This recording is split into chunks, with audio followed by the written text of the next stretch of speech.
we already know this girl's a badass. She's going to do Yep. just fine on a sprained Yep. ankle. Like, polio couldn't take her down. Sprained ankle's not going to hurt her.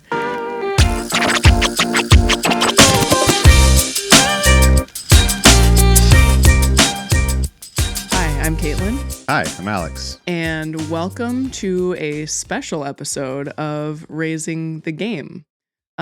So we've been talking about this for the last few episodes, and we are coming to you today with a little bit of a different structure to what you normally hear on Raising the Game. We're going to take our first journey through kind of a story arc, with it being Women's History Month. We wanted to celebrate by talking about some of the pioneers who have gotten us to what we see today in women's sports. Sort of do a brief overview of a bunch of super impactful female athletes, and then hopefully in future episodes be able to do a little bit deeper dive on each of them. Yeah, I've had a lot of fun prepping for this, so I'm excited. I've learned a lot more than I realized. So we are looking forward to this one and would love to hear from you how you feel about this episode style. Absolutely. So episode 1 of this special episode type, which we're tentatively workshopping as What's the Story? Is called The Door.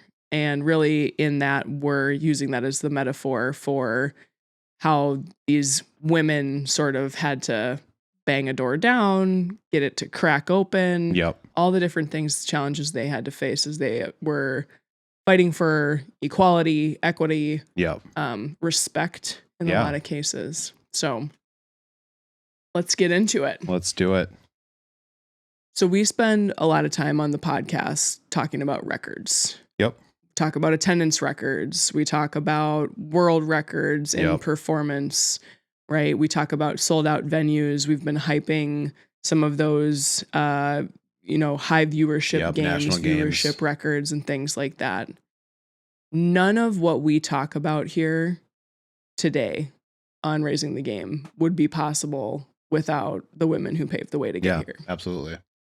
And so what we really sought to answer as we were prepping for this was, how did we get here? But more importantly, who got us here? Yeah. And so I think what we want to do is kind of introduce the idea that we've already discussed here of a through line called The Door. And what we're going to kind of do here is talk about 11 different women and how each of those on this list kind of broke down a door, built a new one, or held it open long enough for the next generation to walk through it. And sometimes at very enormous personal cost. Yeah, often. And the other thing I think that we're going to highlight is that not every woman had the same door in front of them. It was always something new.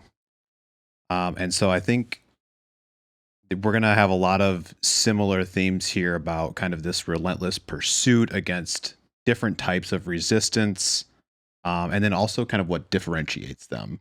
And kind of dig into a little bit into each of those and kind of try to bring it back to how it connects to what we talk about on a weekly basis. Yeah. So let's get into it. We're going to open this with kind of our first chapter, if you will, that really is centered around proving or owning existence. And we're going to start back in the 1950s with Althea Gibson. So imagine being told your whole life that a room doesn't exist for you. And then one day someone finally unlocks the door and you walk in and you still can't win. So that was Althea Gibson in 1950. So taking us back, a little bit of her origin story. Althea was born in 1927 in Harlem, New York. She discovered tennis through the paddle courts, just in the neighborhoods where she grew up. And through that, ended up acquiring a mentor who was actually a Black physician in the neighborhood, who mentored her through the all-Black ATA circuit. that was the only circuit available to Black people at the time. Yeah. The mainstream USLTA circuit was, of course, segregated and closed off as an opportunity to her entirely. Yeah, 100%.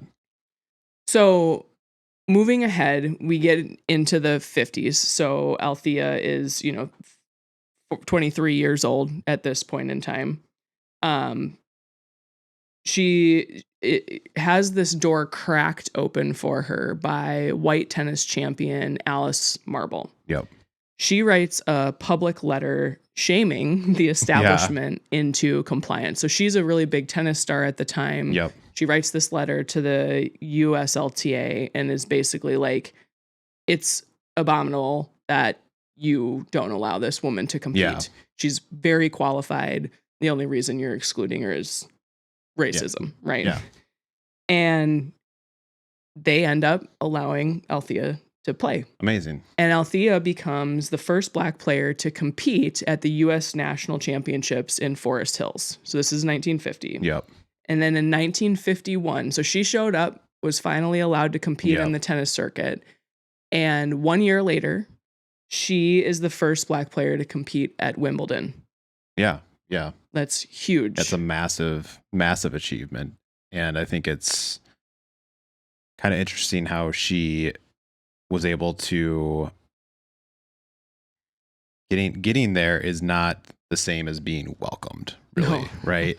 Like, just because you're allowed in doesn't mean that you are welcome there. Yeah, you can imagine like the just like discomfort, like an outright kind of lack of safety that she probably experienced being in those same quote unquote rooms as other players on the circuit, being the only Black woman at the time. And so I think we're going to see a little bit more of this here in her story arc. Yeah. So she wins Wimbledon, and then the U.S. State Department decides in the mid 1950s that they're actually going to use her as this like symbol of American excellence. Yep. And they have her go play tennis in Asia and Southeast Asia on this like goodwill tour. Yeah. And they're validating or qualifying that she's good enough to be used as a symbol for like American excellence, yet she's not even held space. There's not even space held for her back home. Yeah. Yeah. It's kind of like, you're good, but we want you to go away for a little bit and like exactly not be in the spotlight. Or like, we're going to go put you up on a pedestal somewhere where they don't have the same societal rules that we do, right? Or they're just not enforced in the same ways. I mean, we're literally talking about Board versus Brown. Brown versus Board of Education, excuse me, like passed right around this time in America at this point. And it took 20 years for that to like really kind of settle into normalcy or semi-normalcy. And obviously we know we still face tensions around this today. So she's doing this tour, and you can imagine how that, like we've just talked about, we're speculating, but like how that would make you feel. Yeah. She considers quitting tennis altogether. So this is in 1955. She's about 28 years old. She's kind of getting into close to her 30s, and she doesn't really feel like she has a path, like she has a roadmap. And she kind of has to go do like some soul searching. Yeah. Right. Yep. And in that soul searching, I think this is where we really see that resilience that you referenced in the intro, right? She decides she's not going to quit. She actually decides, hey, I'm uniquely gifted and talented to excel in this sport. And so far, when I've walked into these rooms, because of the fear, because of, the prejudice, I've sort of shown up and tried to not lose. Yep.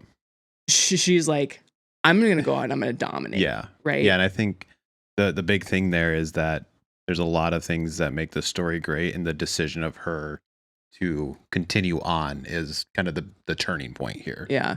And I think we'll actually see that as a theme for a lot of these women, right? Where they're deciding, door gets slammed, right? And they're deciding like, well, I'm going to go find another door. I'm going to force this one open, right? So here's the payoff. She comes back to tennis, or decides to kind of stay in it, and starts to compete. And then in 1957, so about 2 years or so or excuse me, 7 years, I should say, after she was at Wimbledon Yep. before.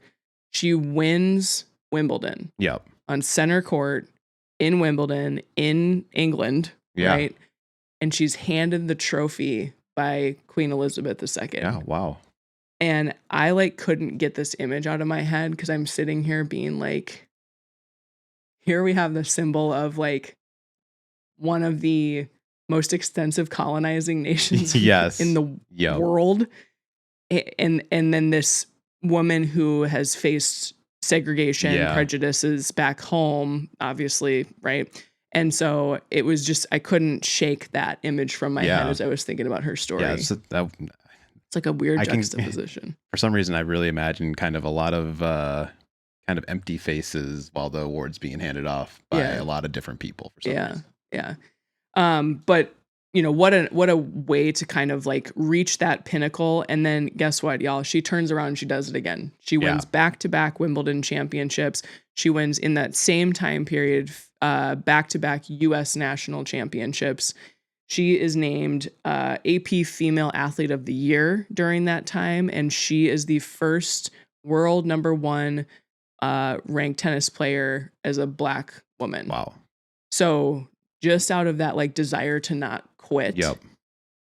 and like embrace who she was, Yep. kind of, she became the best in the world. Yeah. And I mean, it is one of those American stories, right? From Totally. the Harlem courts to being the best in the world while facing probably the biggest adversity an athlete could face in this time. Right. Or anyone could face. Anyone. Right. Yeah. Anybody. And so we'll wrap up Althea Gibson with kind of that legacy that she leaves. So not only did she go on and, you know, pioneer in tennis as a Black woman, she also was the first ever Black woman to play in the LPGA Tour. Wow. So in 1964, about 36 years old, 6 years after winning those back-to-back Wimbledon championships, she becomes the first Black woman to play on the Pro Golf Tour. Yep. And I think it feels pretty inherent to me that Althea Gibson would be central to the inspiration for extra famous tennis players like the Williams sisters. Yep. Now we have Coco Gauff, American superstar right now. Victoria Mboko is a teenager, a young Black woman from Canada who's coming up, who, like, you think about it, the representation that Althea provided really swung that door more open, not all the way, as we'll talk about, but more open for those women. Yeah. And I think that the other interesting thing that we're gonna touch on here is that there were some of these women that knocked down some of these doors played multiple sports, which is actually kind of insane. So more power to them. Do we have an Althea Gibson of today's women's sports? Or is this kind of like its own special story? So I kind of think of, I don't think she's necessary. Well, she is. I along the same, you know, racial lines, right? And the prejudices that exist there. I think a little bit of Layla Edwards, who we just saw become the first Black American woman to play hockey to represent the United States, which seems crazy. It's 2026 and this is the first time that we've done that. Now, I would say that has a little bit of a different tenor to it, because a lot of times for these sports, it's not necessarily, for Layla, it wasn't segregation that was keeping her out, or other Black women out of hockey. Oftentimes it's the cost, right? Yeah. And hockey, we've talked about before on the pod, is very expensive, very affluent type. Very affluent, very localized too. Like, hockey isn't as widespread as some other sports, right? So I think she's pioneering in her own right. I think in terms of like facing the same kind of challenges, like, no, because and we are not qualified to speak not at all on those challenges not at all. And so I can't really compare her to anyone else right now. Yeah, that's valid. Yeah. So but history is still being made, as proven point with Layla Edwards. So staying in this chapter of sort of like proving your existence, right? We talked about that just now with Gibson, and we're going to move to probably a better known name for the audience if you're a sports head, just generally, but Wilma Rudolph. Wilma Rudolph is really an incredible story and another one of resilience and kind of refusing to quit, right? Yep. So doctors said, excuse me, that she would never walk normally. Yep. Her mother, because behind every success story is a mother. Said otherwise. So Wilma Rudolph was born prematurely in 1940 in Clarksville, Tennessee. She was the 20th of 22, you heard me, children. Poor parents.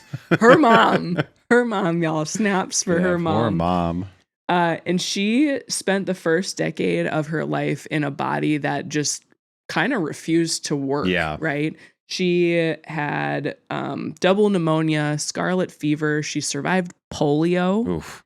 And ended up in with a brace on her left leg for almost 7 years after that. So this was all before she turned 5. Yeah. Like somebody was telling her to quit. Yeah, yeah. And her mom was like, heck to the no.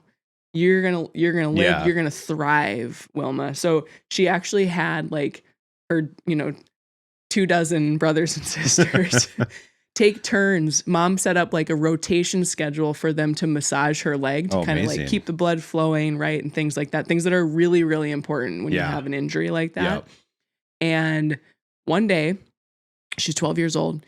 She walks into church one Sunday, no leg brace, never put it back on. Never put it back on. So she's 12 years old when that happens. And then it was like all bets are off. I'm throwing myself in every single sport they'll let me play. So she played basketball. She ran track in high school. She once scored 803 points in a season for high school basketball, which set a state record at the time. And then she was discovered by this man named Ed Temple, who ran the Tiger Bells track and field program at Tennessee State University. And so she gets discovered there at the age of 16. So before would have graduated high school, right? In this day and age, she goes and competes at her first Olympics. Yeah. So she's out in Melbourne in the 1956 Olympics. She wins a bronze medal in the 4x100 meter relay. And you're kind of like, wow, incredible. This girl literally just got out of a leg brace 4 years ago. And she didn't stop there. Yeah. Yeah. She just kept going. Yeah, I think we're going back. I mean, overcoming the odds. I think we talked about it in our prep. Like, what an origin story for you to basically be like, I was in this leg brace. I refused to give up. We made it work and I got out of it. And I'm just going to continue to push it from there the whole way, right? Yes. Yes. Like, I would be so fascinated to learn more about like, what was the therapy? Because you also have to imagine that like her mom was a genius. Yeah. Like realizing that essentially what she created for Wilma was physical therapy. Yeah. Yeah. Right. Yep. And she did it probably without like really knowing what she was doing. Yeah. It was just like, this seems to help her lessen her pain. And doing something is better than doing nothing. Right. Exactly. And so it's really incredible. And you can sort of see where Wilma probably got her stick-to-itiveness from. Yeah, exactly. So we win the bronze medal in the 1956 Olympics. Yep. We go 4 years ahead to the Rome Olympics in 1960. Wilma's competing on a sprained ankle that happened in kind of a accident the day before she's supposed to race. Okay, we already know this girl's a badass. She's gonna do just fine on a sprained ankle. Like polio couldn't take her down. Sprained ankle's not gonna hurt her. She wins gold in the 200 meter race individual. She wins gold in the 100 meter individual race, and then fumbles the baton a couple of times, but still manages to win gold anchoring the 4x100 meter relay team. So that's 3 golds in one Olympics. This has never been done by any American woman before. Black, white, no one. And the European press famously called her the fastest woman in the world. Mm. And as she's like walking around Rome, she's in Italy, like she's getting mobbed Wow. by fans because now you're like one of the most recognizable athletes there. If you watch the Summer Olympics, you know that like track and field is like one of the marquee kind of events of the Olympics. It's one of the oldest ones. It's been around since it started, right? Yep. So you can imagine kind of what that like sort of sudden celebrity created. And remind you guys, she's 20 years old at this time.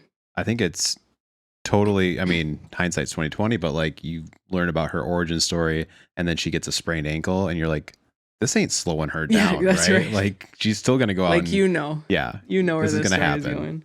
So that's not even the most impressive part of her story. So she comes home to Clarksville. She's got her 3 golds. They want to celebrate her, right? They want to throw this victory parade and a banquet and say like, woo woo, you're great. And we claim you, right? We want you to represent us. And of course, remind you, we're in the 1960s. So as Alex mentioned before, like we had legal movement to end segregation, but the like societal movement to end segregation was not happening yet. So Wilma does what Wilma does, and she's like, I'm not coming unless it's integrated. I'm just not going to show up. And the city was like, all right, we'll integrate this. Yeah.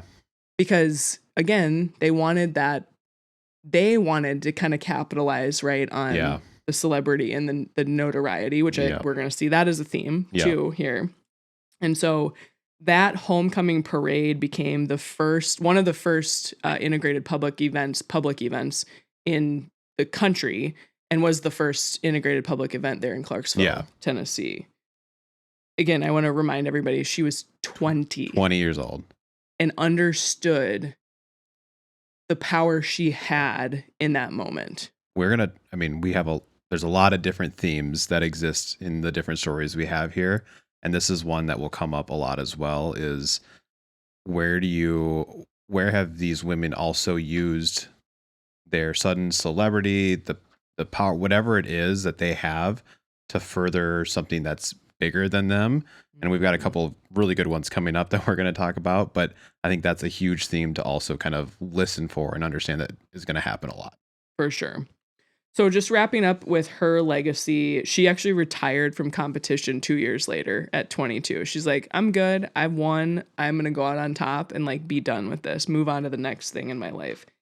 And a little bit later in her life, she founded the Wilma Rudolph Foundation, where they go in and mentor and coach underprivileged youth. Mm-hmm. Right. So again, kind of understanding like her value and being able to use that for good in her community is a theme throughout Rudolph's life. She was also, like Althea Gibson, named AP Female Athlete of the Year 2 times in a row, and has of course been inducted to the U.S. Olympic Track and Field Hall of Fame. And her story, of course, has inspired the likes of Jackie Joyner-Kersee, Florence Griffith Joyner, FloJo, Sha'Carri Richardson, right, of this day and age for sure. Allison Felix, like there's a whole host of Black women, frankly, who demonstrate their excellence in track and field that we've grown up with now, and that's a direct result of Wilma Rudolph. Yeah. So unfortunately, she did pass away in 1994, pretty young, 54, from cancer. But her legacy certainly lives on through her foundation and those that she's inspired with her story. Yeah, it's an interesting story of, from a young age, having obstacles and just never learning to say, sure, I'll just deal. Like, I'm not gonna fight it, right? She just stood up to every single one. The leg brace, the sprained ankle, the city who didn't want to integrate, like everything, right? So just a super cool story. Right. All right. So we're going to move on here to Patsy Mink. So every time a girl steps onto a soccer field, a basketball court, or a college track, every time a scholarship gets awarded, a women's team gets funded, a locker room gets built, There is a name most of them will never know. Patsy Takamoto Mink. She didn't set a world record. She didn't win a gold medal. She did what was harder. She walked into the most powerful legislative body in the world and rewrote the rules. And it started with a rejection letter. Of course. Because as that's they what we do here. So she was born December 6th, 1927 in, and again, a name I'm probably going to butcher, Pae, Maui, Hawaii, third generation Japanese American. Ooh, tough time Yeah. to be a Japanese American. Especially growing up under the shadow of World War II. Yeah. Japanese Americans faced a ton of discrimination, suspicion, all that during and after the war. Yes. She excelled academically, valedictorian of her high school class, and deeply passionate about medicine. Applied to medical schools across the country after graduating from the University of Hawaii and was rejected from everyone. Explicitly because she was a woman and a woman of color. Of course. Not because she wasn't qualified. Yes. Because she had 2 strikes against her starting out. One school told her directly they did not accept women, and others just didn't respond. So this is really like, for me, as it goes, I mean, we've seen it now with the first 2 women as well, but like every one of these pioneers sort of has that moment of like, no, like the door gets slammed in your face. Right. And this was like really, really slammed in her face. Like this was her dream. She really, really wanted to do it. And she was literally told that because of things she cannot not control at all. Everything she could control, she did fine. Yes. Right. Things she couldn't control, she was not allowed. Yes. Yep. So she had a bit of a pivot. Unable to enter the I can't not like hear Ross's voice. Pivot. Unable to enter medicine, Mink enrolled in the University of Chicago Law School and graduated in 1951, one of very few women in the class and the only Japanese American in her class. And she returned to Hawaii and was initially denied admission to the Hawaii bar because she was not yet a resident.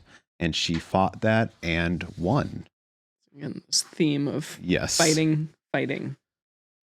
She built a legal and political career in Hawaii, becoming a prominent voice for civil rights and equality. And in 1964 was elected to the U.S. House of Representatives, the first woman of color ever elected to Congress. And she's like, I think what you said, 64. She's like 37 years old right now too. Amazing. So like pretty young for she's our age. Dang she's really young. She's really young. She is really young. Yes. You're so young, honey. And she carried with her every single day the memory of every door that had been closed. Yeah. I mean, I think this is where it's like, where's that kind of pivot away from the door that got closed and like, where's that door that is open? And then I'm actually going to lean into that door and say, what avenue can I take to ensure that like that other door doesn't get closed on other women? 100%. Right? And so now we get into probably something that everyone is somewhat familiar with here. So throughout the late 1960s, she witnessed firsthand the systemic exclusion of women from education and athletics. Mm-hmm. Women were routinely denied admission to universities, professional programs, and athletic opportunities on the basis of sex. Mink became a lead architect and champion of the Education Amendments of 1972. And we're going to talk here about Title IX, and I thought probably best to just read it. Yeah. And it's 37 words, so not a long one, but I think everyone will understand here. No person in the United States shall, on the basis of sex, be excluded from participation in, be denied the benefits of, or be subjected to discrimination under any education program or activity receiving federal financial assistance. Mm-hmm. And this was signed into law on June 23rd, 1972 by President Nixon. At the time of passage, fewer than 1 in 27 girls played high school sports in America. It's like gut-wrenching here. She understood that equal education meant equal access to everything, including athletics. It's like, it's really crazy to think that something so like sort of brief Yes. can have the impact. There, Oh, I mean, yeah. there is no greater moment for women's Yeah. sports than this. Like, I was able to play high Yeah. school sports because of this Just legislation, opened everything up. right? Because you had to create equal opportunity, right? Yep. If you were receiving federal funding, which all public Yes. schools Yeah. receive, Yep. right? So, thank you to Patsy Mink, on behalf of women everywhere. Yeah. And I think I love that she sort of, we've talked so far about examples of sort of gaining attention through performance, Yep. and that she went at it through policy, Yeah. which is, in some ways, can be more lasting. Yep. Has had a more lasting impact. Yeah. In a very hard to change Yep. way. Yeah. Right. So we're going to fast forward 50 years, and can you guess the number of women, of girls who play high school sports? 1 in 27 in 1972. In 2022, 1 in 2. Oof. Half. Half of all girls play high school sports now. Yeah. That's amazing. It's also amazing too, because you've probably seen statistics on like women who do play sports in high school and like the further you go, kind of Yep. the more success you have in your professional career, whatever that might be. Yep. Post sports, I'm talking about. They talk about how almost all women in C-suites have played at a varsity sports. level. Yep. So these opportunities aren't just important for athletic careers, Yep. right? They're important for building skills that skills that carry you use well the rest of over your life. into any kind of job. Yeah. Women's collegiate athletic participation also increased by more than 600% in the decades following the passage of Title IX. Mm. Title IX created the pipeline that built the NWSL, the WNBA, PWHL, and every women's professional league that exists today. Mm. The 1999 U.S. Women's World Cup team, the moment that changed women's soccer globally, was entirely a Title IX generation. Megan Rapinoe, Caitlin Clark, Asia Wilson, Hillary Knight, all Title IX daughters. And in 2002, the law was officially renamed the Patsy T. Mink Equal Opportunity in Education Act, 1 month after her death. And so kind of looking back at her overall legacy, she served in Congress for a total of 12 terms across 2 stints, one of the longest serving Asian American lawmakers in history. Ran for president in 1972, the first woman of color to seek a major party presidential nomination, and remained in Congress until her death on September 28th, 2002, from viral pneumonia. Posthumously awarded the Presidential Medal of Freedom in 2014. And her legacy lives not in stadiums or record books, but in the infrastructure of opportunity itself. Yeah, I mean, kind of already said what really stands out about her contribution, to where we are. And like, I think, like I said before, I think there's no greater pivot point or change that gets us to where we are now. Now, there's still a ton more progress to be made, but at least we have kind of that foundation, and the numbers sort of speak for themselves. Yeah, and I also think we still have not yet elected a woman president. Shame on us, but I think it's crazy that was it 72 that she ran for president, which is like almost 50 years before it would even way be ahead considered semi-normal to be a candidate for president. Right. When did Hillary run? 2016, right? So we had a few others. There's been a few, but like as a realistically a full party candidate. So that was 40 years later. Yeah. Like, it's insane. So she is certainly one that I know it's interesting. Like, I knew about Title IX, obviously. But I didn't know who it was. I didn't really know either. Yeah. And I should. So now we know. Now we all know. New. We all know. So we're going to move forward into yet another kind of chapter here. We're going to pair a couple of pioneers together. And this is really 2 very different stories, but talking about or focused on fighting to be taken seriously. So now we're Yeah. in the sort of like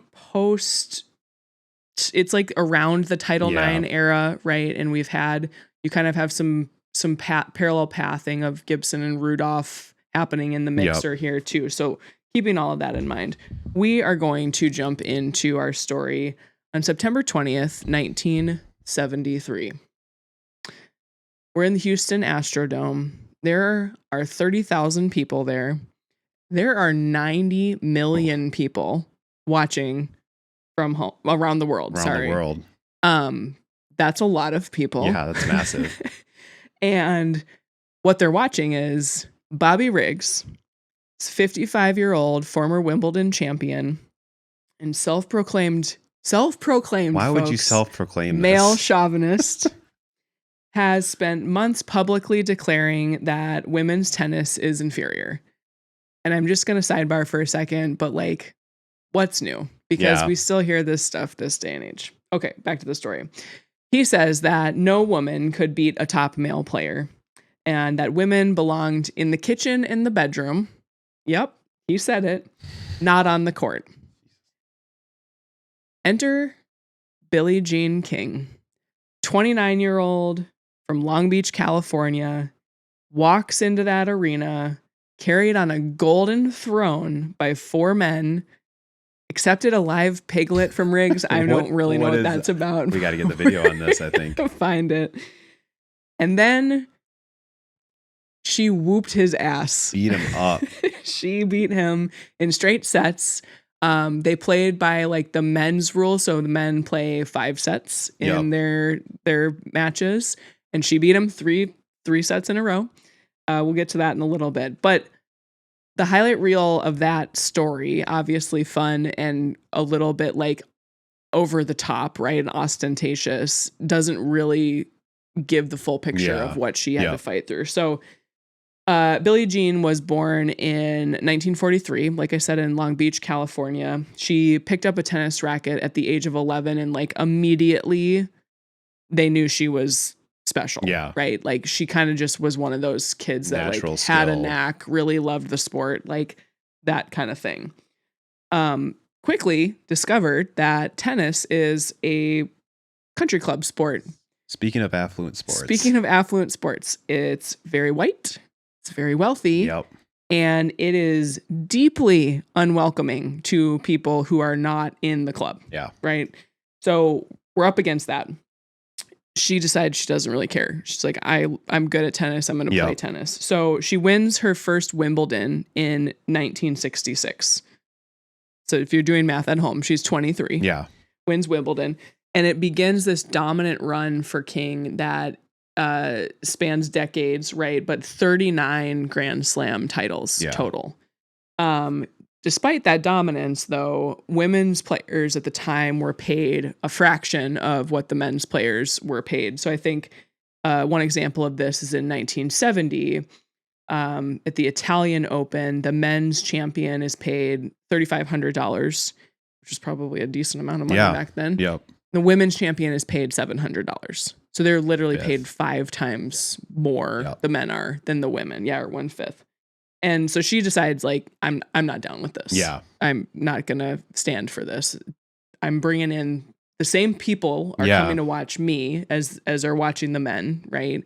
And we're at the same level of entertainment and skill and whatnot. Yeah. Like, we deserve equal pay. Well, imagine being the best, the absolute best at your job, and you're getting paid a fifth of what some other person who's also good but not great. Right, exactly. I mean, I'm sure we've all probably have experienced that at some form in our jobs. Yeah, we probably have. So she's like on this mission now, right? Like, not only am I going to be the top tennis player in the world, right, or one of the top tennis players in the world, I am also going to fight for equal pay. So we're in 1970, right after this Italian Open. Billie Jean King and 8 other women decide to sign $1 contracts with a fledgling women's tennis tour, basically an open defiance of the establishment kind of tennis world, right? Yep. And so, as we were laughing about this before, the Virginia Slim Circuit is begun. What goes together better than tennis and And some cigarettes? Became the foundation of what would become today's Women's Tennis Association. So the WTA, we've talked about that here. We reference it all the time. So King actually formally co-founded the WTA in 1973. They were like, "Oh, smoking's bad for you. Let's move away let's from do something else here." I actually don't think that was happening yet in 1973, but and so with the WTA's inception, they created the first professional tour designed specifically for women athletes. She also, at the same time, or roughly around the same time, co-founded Women's Sports Magazine and the Women's Sports Foundation. So she was like, I'm going to go media and I'm going to go advocacy infrastructure alongside building this administrative piece here for me to be able to play tennis, because if I can get the stories out that are accurate and representative of what's going on in women's tennis, and if I have a foundation that is doing research and probably doing some lobbying or things like that that are able to help open doors like Patsy Mink did, I'm going to be that much more successful, right? Or I should say the organization will. She sort of had this understanding right from the start that winning a bunch of tennis matches like really didn't matter if you weren't reaping the benefit from that. And we're seeing that right now with like the WNBA, CBA, right? They're like, we're freaking good and we're not getting paid our worth. It's we're going to see this a lot with, I think, with Billie Jean King. This is an ongoing legacy of hers. Like, it's paid out billions of dollars to these players, and it all started with her at this point in time. Right, exactly. So King, of course, becomes is the most prominent vocal advocate for equal prize money at Grand Slam events. So Grand Slam is the US Open, Australian Open, French Open, Wimbledon, are the big ones, right? And in 1973, so shortly after she founds the WTA, like officially, or co-founds it officially, the US Open became the first Grand Slam event to offer equal prize money to men and women. And actually, it's interesting because tennis has long been a sport that has been sort of ahead of the curve from an equal pay perspective versus some of the other team sports, right? I'm going to mention it here, like it would take Wimbledon until 2007 and the French Open until 2006 due to, in large part, one of our other pioneers. We're going to talk about Venus Williams.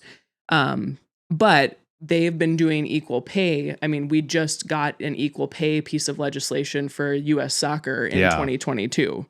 So like almost 20 years before, tennis was paying their competitors equally, regardless of gender.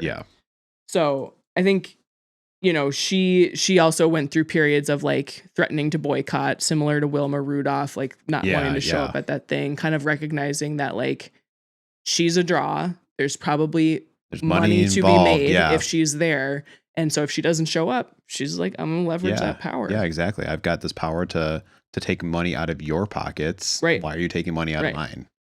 And so then that leads to what was famously known as, and what I described at the beginning of this segment, as the Battle of the Sexes. And I'm not going to rehash it because I think you kind of got the picture. We'll talk more about it if when we deep dive on Billie Jean King. But I just want to repeat that she did wipe the floor with this guy. And it was interesting because clearly people wanted that spectacle. They were interested. And I think there's probably a curiosity of like, can she back it up? Yeah. And totally. Boy, did she. Yeah, she did. 100%. So we sort of get to like full picture for her. You know, I already mentioned this. So she won 39 Grand Slam titles across singles, doubles, and mixed doubles. 6-time Wimbledon singles champion, 4-time US Open singles titles. She's arguably one of the best to ever play. Now, another challenge that Billie Jean has faced is she came out as gay in 1981. She was one of the first major professional athletes to do that. Like, this was well before it was even, like, safe in a lot of ways to do that. And became well, as a result of that, I should say, she lost like almost all of her Yeah. endorsements overnight.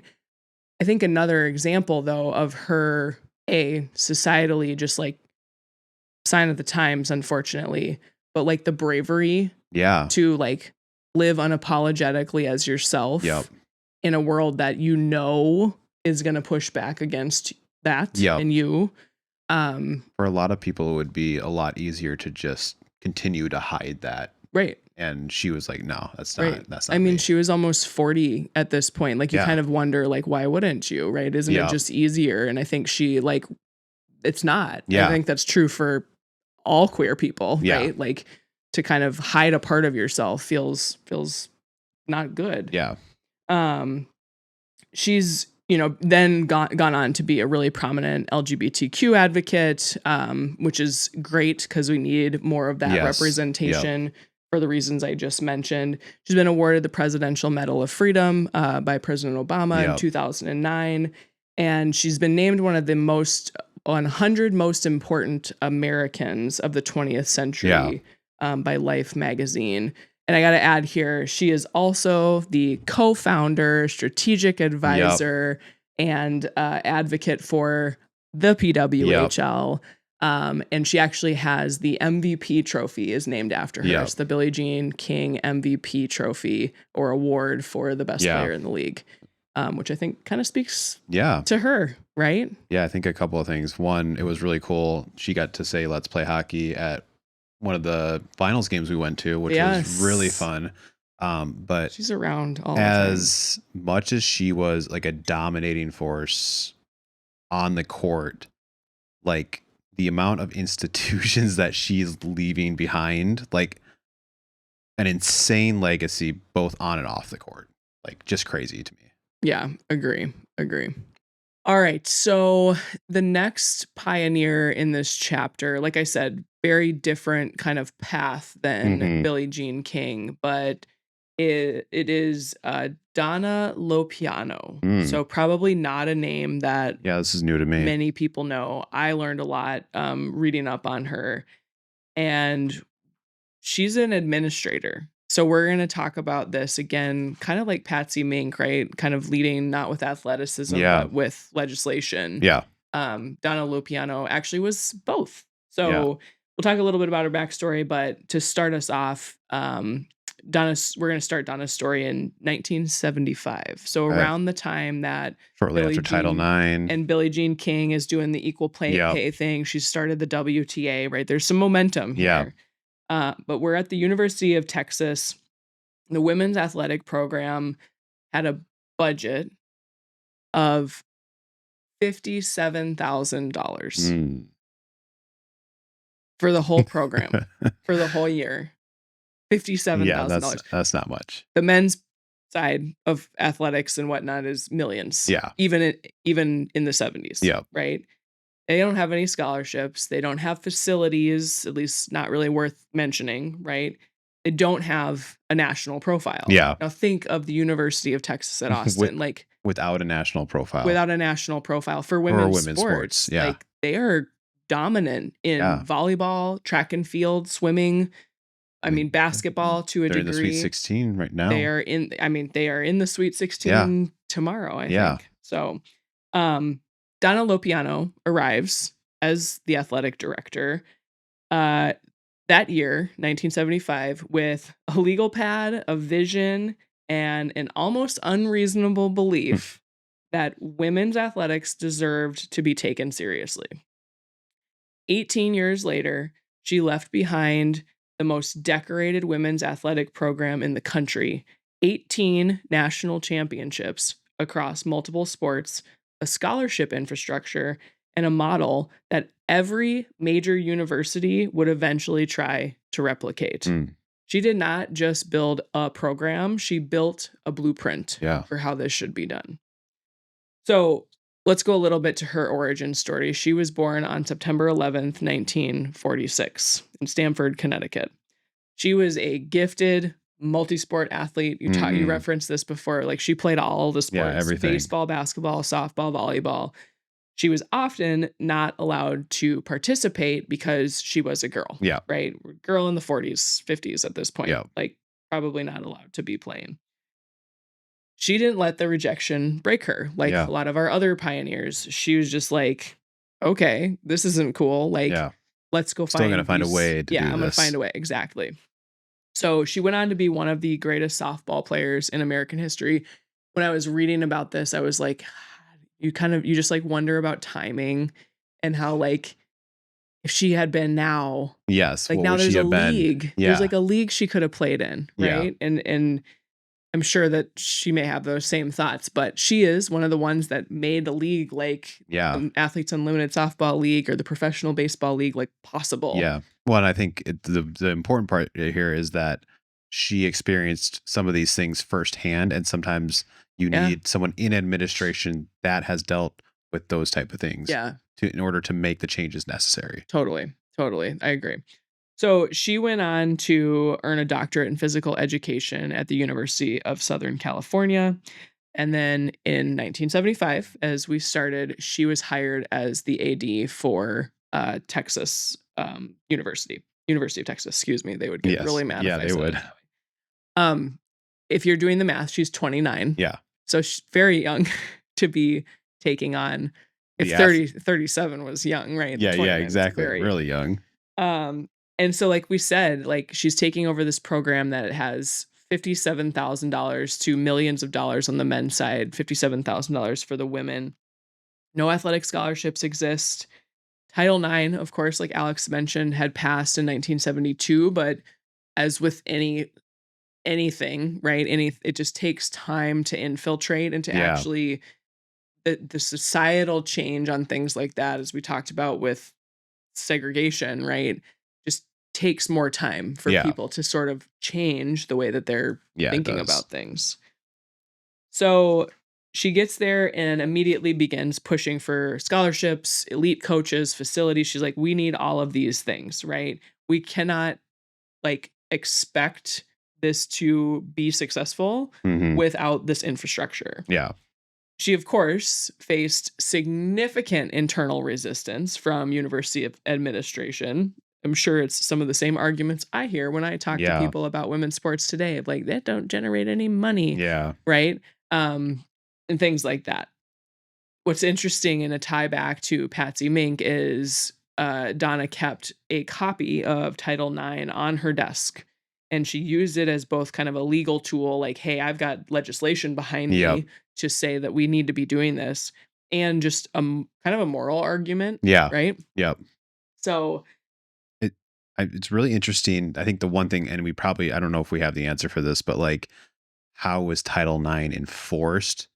Because it seemed like some of these probably should not not. be as much of a fight, Yeah, but it probably wasn't probably enforced. wasn't really enforced. No, and I actually think she, even in some of my reading up on her, that was part of her challenge, was like there wasn't really like the support from the federal government Yeah. level, the federal level, to go into schools and say you're not You're not enforcing doing this. this. Yeah. And she actually has now become, like, post her athletic director days, she runs a foundation or research association or something where she's done some consulting where she'll help support ensuring that it is Yeah. being Okay, cool. used appropriately. So we talked about the 18 national championships in 18 years, right? Yeah.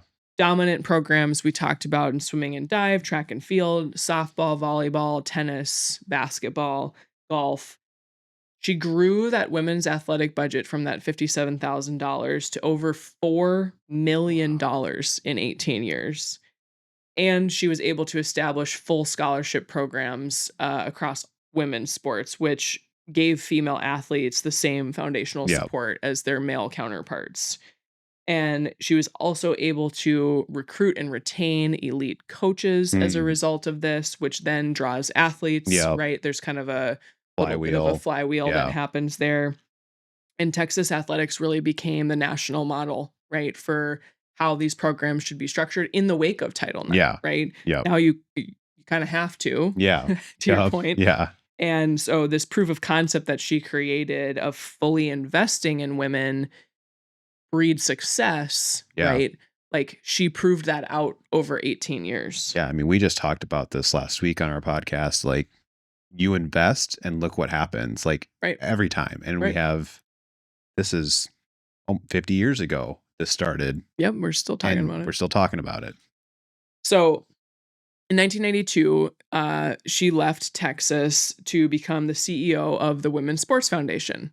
If that sounds familiar, it's because I just mentioned that Billie Jean Yeah. King co-founded the Women's Sports Foundation in 1973-ish, 74. So she served as CEO for the Women's Sports Foundation for 15 years, really transforming the WSF into the most prominent policy and research voice for women's sports across the country. Yeah. So it became one of the leading national, she became, excuse me, I should say, one of the leading national experts on Title IX compliance Yeah, there you go. and enforcement. So she actually is probably the one that helps, has written process and policy Yes. to help enforce it, right? Yep. She testified before Congress, consulted with universities, and pushed universities to stop treating Title IX as a liability, which a lot of them were saying it was at the time, and start treating it as an opportunity. Yes. She's like, look, we use this, we leverage it, we grow, we breed success. For those of you Right. not in sales, opportunity means dollar signs. Opportunity Usually. does mean dollar signs. In our society, yes. So then she went on after that 15 years at Women's Sports Foundation to found Sports Management Resources in 2007 to consult directly with athletic departments on gender equity strategy. And she has spent decades, obviously, arguing that the gap between men's and women's athletic investment is not inevitable, that it's a choice and it can be unmade. Yeah. So she's been inducted now into the National Sports Hall of Fame and the Women's Sports Foundation International Women's Sports Hall of Fame. That is a lot. Yeah. She's a recipient of numerous lifetime achievement awards, as you can imagine. Like we've said before, the infrastructure she built at Texas really is the blueprint that Yeah. so many other universities and really has set the baseline for Power 5 institutions, right? And then her tenure, like we just said, like really proved that when women are properly resourced Yep. and properly supported, they are successful. Yes. Right. And quite frankly, that's not always the case with men's programs. Yeah. It's not always the case with women's programs, but she was kind of, again, like that proof of concept that you can't just claim that like they're not good Yeah. when you're not giving them the opportunities that are equitable. Yeah. It's part breaking down a door, but part pouring the foundation. Like for everything we have right now, I don't even know what she looks like. Imagine her standing next to a concrete machine, just like, we're just gonna put this down. That kind of suits real her, nice, actually. and it's gonna grow from here. So, you know, we learned so much in just like hearing about these five women, Yep. 5 women we've talked about here. We have 6 more to talk about, to bring to you. We're gonna do that in a special part 2. Yeah.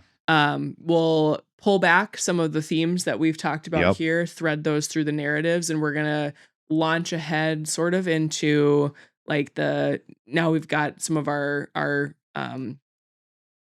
featured characters who are going to be born in more of like the 70s or we're gonna start to edge into that more modern era. More modern era. Names you've probably heard. We mentioned Venus Williams already. We're gonna talk a little bit about Simone Biles, Megan Rapinoe. Yeah, I mean for the people who are our age-ish, they're gonna be people that you heard of growing up, like your entire childhood. Yeah, absolutely. So we're excited to bring part 2 to you guys. We're probably going to do a little like special out of cycle drop for that, just so we can get it to you a little bit quicker. But yeah, let us know your thoughts. Yeah, I almost like doing this a little bit more than some of the headlines sometimes, because I love this is like a history lesson and I love history. So it is. This is fun for me. All right. Well, we will talk to y'all next time. Yeah. Be sure to follow us, RTG_pod on Threads and Instagram, rtgpod.com for our website. make sure to subscribe to the Substack if you want a Friday morning kind of just rehash on what we talked about, things coming up throughout the weekend, stuff like that. Yeah. Till next time. Bye. Bye.